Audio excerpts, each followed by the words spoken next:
பண்றதுக்கு கொஞ்சம் முன்னெச்சரிக்கையா இருக்கணும்ங்க. மெச்சி கொஞ்சம் இங்க வா. இந்த டப்பா யாரோடது? இதுக்குள்ள என்ன இருக்கு? அது அவசரமா தேவைப்படும் போது பயன்படுத்துறதுக்கு. அதுக்குள்ள என்ன இருக்கு? ஏதாவது இயற்கை சீற்றம் வரும்போது நமக்கு சாப்பாடு கிடைக்காம போறதுக்கு வாய்ப்பு இருக்கு. இதுல டார்ச், சமையல் பொருட்கள்லாம் இருக்கு. முக்கியமான டப்பாவா இருந்தா எதுக்கு இப்படி வச்சிருக்க? பத்திரமா வைக்கலாம்ல. டார்ச் லைட் இருக்கு, மொபைல் ரேடியோ இருக்கு, குடிக்க தண்ணி இருக்கு. அடடா, இதுக்குள்ள எக்ஸ்பயர் ஆன பொருட்களும் நிறைய வச்சிருக்கியே. ஆமா ஹாரி, அது முன்னாடியே தயாரிச்ச டப்பா, அதனால எக்ஸ்பைரி ஆகிருக்கும். மாத்தி வைக்க கூடாது. அப்பா, இந்த டார்ச் லைட் வேலை செய்ய மாட்டேங்குது. ஆனா அதுக்குள்ள தானே பேட்டரி போட்டு வச்சிருந்தேன். பேட்டரிய உள்ளே வச்சதாலதான் லீக் ஆயிருக்கு. இனிமே இதை யூஸ் பண்ணவே முடியாது. ஓ, அப்பா அப்படின்னா பேட்டரி கூட எக்ஸ்பைரி ஆகுமா? என்ன மிச்சி இது? உள்ள கேண்டில் வச்சிருக்க, ஆனா அதை பத்த வைக்க ஒரு மேட்ச் பாக்ஸ் கூட இல்ல. இப்ப இதை எப்படி பத்த வைக்கிறது சொல்லு. கேக்குறாருல. 2 கல்ல ஒன்னா உரசி பத்த வைக்கலாமே. மிச்சி விளையாடாத. சரி சரி, சிலதை தானே நான் மறந்தேன். அதுக்காக கேள்வி மேல கேள்வி கேட்கணுமா? தேவையானதை வாங்கி வச்சா போச்சு. சரி, இதுல இருக்கிற சாப்பாடை முதல்ல சாப்பிட்டுருவோம். இல்ல, நாம பயிற்சி எடுப்போம். என்னது பயிற்சியா? ஒரு அவசர நிலையை உருவாக்கி அப்ப நாம எப்படி செயல்படுறோங்கிறத பாப்போம். ஒண்ணும் புரியலையே. கொஞ்சம் புரியுற மாதிரி சொன்னா நல்லா இருக்கும். எல்லாத்தையும் உனக்கு புரிய வைக்கிறதுக்கு என்கிட்ட நேரம் இல்ல. நல்ல ஐடியா ஹாரி. நம்ம முன்னாடியே பயிற்சி எடுத்துக்கிட்டோம்னா அந்த மாதிரி ஏதாவது வரும்போது ரொம்ப யூஸ்ஃபுல்லா இருக்கும்.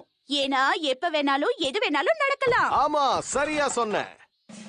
நொஹாரா குடும்பத்தை சேர்ந்தவங்க எல்லாரும் ஒரே இடத்துல வந்து நில்லுங்க, சீக்கிரம். நான் வந்துட்டேன். இப்போ அவசர நிலையில என்ன பயிற்சி எடுக்கணும்னு நாம பார்க்க போறோம். இப்போ அவசர நிலை இதுதான். கரண்ட் கட் ஆயிடுச்சு, சமைக்க கேஸ் இல்ல, வீட்ல தண்ணியும் வரல. ஆனா நமக்கு பசிக்கும், எப்படியாவது ஏதாவது சாப்பிட்டே ஆகணும், அப்பதான் உயிர் வாழ முடியும். எல்லாருக்கும் புரிஞ்சுதா? ஆபீசர், நீங்க சொன்னது எனக்கு புரிஞ்சிருச்சே. ஷின்சான், எப்பவும் இந்த குடும்பத்துக்கு நான் தான் தலைவன். Super Harry. என்னப்பா, கேம்ப் போட போறீங்களா? என்ன ஹாரி, நீங்களே சமைக்க போறீங்களா? அவசர நிலை வரும்போது இந்த மாதிரி கேம்ப் எல்லாம் போடக்கூடாதுன்னு யாராவது சொல்லி இருக்காங்களா? என்ன சொல்றீங்க? சில நேரத்துல அப்பா கூட புத்திசாலித்தனமா யோசிக்கிறாருல. ஷின்சான், உங்க அப்பா கூட கொஞ்சம் அறிவா நடந்துக்கிறாரு. என்ன பண்ணாலும் என்ன குறை சொல்லிக்கிட்டே இருங்க. இந்த விளக்கு இருட்டுல இருந்து எப்படி காப்பாத்துதோ, இந்த குடும்பத்தை அதே மாதிரி பிரச்சனையில இருந்து நான் காப்பாத்துவேன். ஆஹா, இதோட மேண்டல் உடைஞ்சு போயிருக்கே. சரி, இதுல இன்னொன்னு இருக்கான்னு பாப்போம். ஆஹா, ஒண்ணுதான் இருக்கும். என்ன இது? கெரோசினும் காலி ஆயிடுச்சு. இப்ப ஸ்டவ் எப்படி யூஸ் பண்றது? அப்பா பழையபடி மாறிட்டாருன்னு நினைக்கிறேன். அதேதான். இங்க பாருங்க, இந்த மாதிரி அவசர நிலையில நீங்க இப்படி சாதாரணமா இருக்க கூடாது. சாப்பிட சாப்பாடு இல்லனாலும் தண்ணி குடிச்சு உயிர் வாழ நாம பழகிக்கணும். அதனால மினரல் வாட்டர் ரொம்ப முக்கியமானது. இத யாரும் வேஸ்ட் பண்ண கூடாது. சரி விடுங்க, நான் வேணா ஃப்ரிட்ஜ்ல இருக்கிற ஜூஸ கொண்டு வந்து குடிச்சிக்கிறேன்ப்பா. ஃப்ரிட்ஜ திறக்க உனக்கு அனுமதி கிடையாது. கரண்ட் இல்லங்கிறதுனால ஃப்ரிட்ஜ அடிக்கடி திறக்க கூடாது. அப்படி திறந்து மூடணும்னா அது சூடாயிடும். அப்பா, அப்படின்னா நான் என்னோட பென்குயின் விளையாட்ட விளையாட முடியாதா? அப்படி விளையாட கூடாதுன்னு எத்தனை தடவை சொல்லியிருக்கேன். ஆஹா, முக்கியமான வேலையை மறந்துட்டேனே. எங்கேயும் போக கூடாது. வீட்டுக்குள்ளதான் தேவையானது எதுவும் இல்லையே. என்ன சொல்றீங்க? அதான் எல்லாம் இருக்கே. மறந்துட்டியா மிட்சி? வீட்ல தண்ணி வராது. அப்ப அடுத்து என்னதான் பண்றது? நீயும் வந்தினா நாம 2 பேரும் சேர்ந்து ஒன்னா தோண்டி வைக்கலாம். முடியாது. பயிற்சின்னு சொல்லி தானே எங்களை கூப்பிட்டீங்க. ஆனா இப்ப என்னடா ஓவரா ஆக்ட் பண்றீங்க. எனக்கு நிறைய வேலை இருக்கு, நான் போறேன். சரி சரி போ. உனக்கு மட்டும் ஸ்பெஷல் பர்மிஷன் கொடுக்கறேன். உங்க பர்மிஷனை யாரு கேட்டா?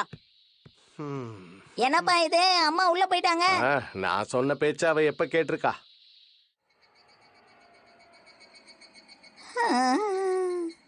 ஏசி போடலாமாமா? கரண்ட் இல்லாதப்ப ஏசி எப்படி வேலை செய்யும்? அப்ப ஃபேனாவது போடுங்களேன். அதுக்கும் கரண்ட் தேவை ஷின்சான். இந்த ஃபேன் நல்லா இருக்கு. போய் குளிச்சிட்டு வா, நல்லா ஃப்ரெஷ்ஷா இருக்கும். ஆனா தண்ணி இல்லையே. என்னது மிட்சி? காலையில தானே மோட்டர் போட்டிருந்தோம். இன்னைக்கு காலையில தான் பாத் டப்ப க்ளீன் பண்ண. வாட்டர் டப்ல எப்பவும் தண்ணி இருக்கிறது நல்லது. இந்த மாதிரி அவசர நிலையில். சரி சரி சரி, இப்ப சாப்பாட்டுக்கு என்ன பண்ணுவோம்? கேஸ நம்ம யூஸ் பண்ண கூடாதுல்ல? கேஸ உபயோகிக்க கூடாதா? எல்லாரும் தாழ்வான பகுதியை நோக்கி ஓடுங்க.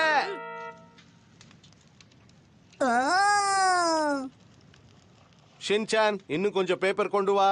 ஓகே. நியூஸ் பேப்பரை வச்சு கூட சமைக்க முடியுமா என்ன? நாம நினைச்சா எதை வேணாலும் சாதிக்க முடியும் மிட்சி. ஆனா அப்பா, உங்களுக்குள்ள இவ்வளவு திறமை பரவாயில்ல, இப்பவாவது தெரிஞ்சுக்கங்க. இந்த மாதிரி சூழ்நிலையை எப்படி சமாளிக்கிறதுன்னு கத்துக்கணும். அதெல்லாம் சரிதான். ஆனா நீங்க சமைக்கிறத சாப்பிட முடியுமா? ஹீமாவாரிக்கு வேற பசி வந்துருச்சு. சாப்பிட்டுட்டு என்ன சொல்றான்னு பாப்போம். அதையும் தான் பாப்போமே. போர் அடிக்குதே, டிவி இருந்தா நல்லா இருக்கும். அரிசிய வேக வைக்கிறதுக்கு இவ்ளோ நேரம் ஆகுதே. ஆனா ஏதாவது ஆபத்துன்னு வந்தா இப்படி எல்லாம் உட்கார முடியும்னு நினைக்கிறேன். நமக்குன்னு ஒரு சொந்த வீடு கூட இல்லாம போக வாய்ப்பு இருக்கு.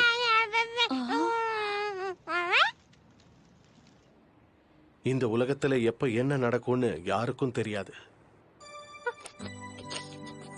இருட்டுல சாப்பிடறதுனால என்ன சாப்பிடுறோனே தெரியல.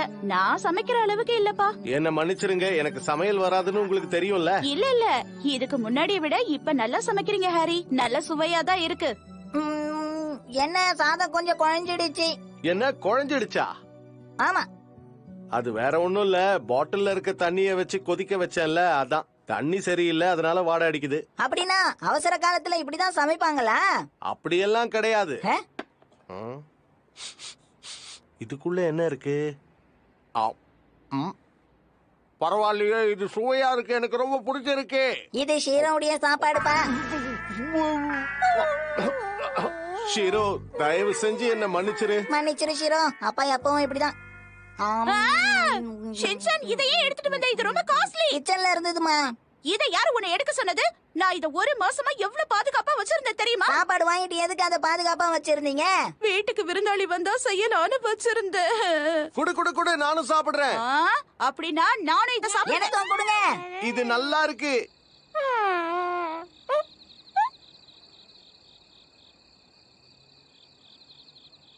கோடை காலம் முடிவுக்கு வந்துருச்சுன்னு நினைக்கிறேன். பிரமாதம். இதோட நம்ம பயிற்சியும் முடிவுக்கு வந்துருச்சு. முதல்ல ஏசிய போடுங்கப்பா. நான் குளிக்க போறேன். நான் ஃப்ரிட்ஜ் திறந்து பார்க்கலாமா? முதல்ல அந்த ஜூஸ் என்கிட்ட கொடு. இப்பதான் ஃப்ரெஷ்ஷா இருக்கு. நாம எல்லாரும் இப்படி ஒன்னா இருக்கிறது எவ்வளவு சந்தோஷமா இருக்கு தெரியுமா? உனக்கும் சந்தோஷம் தானே ஹிமாவாரி?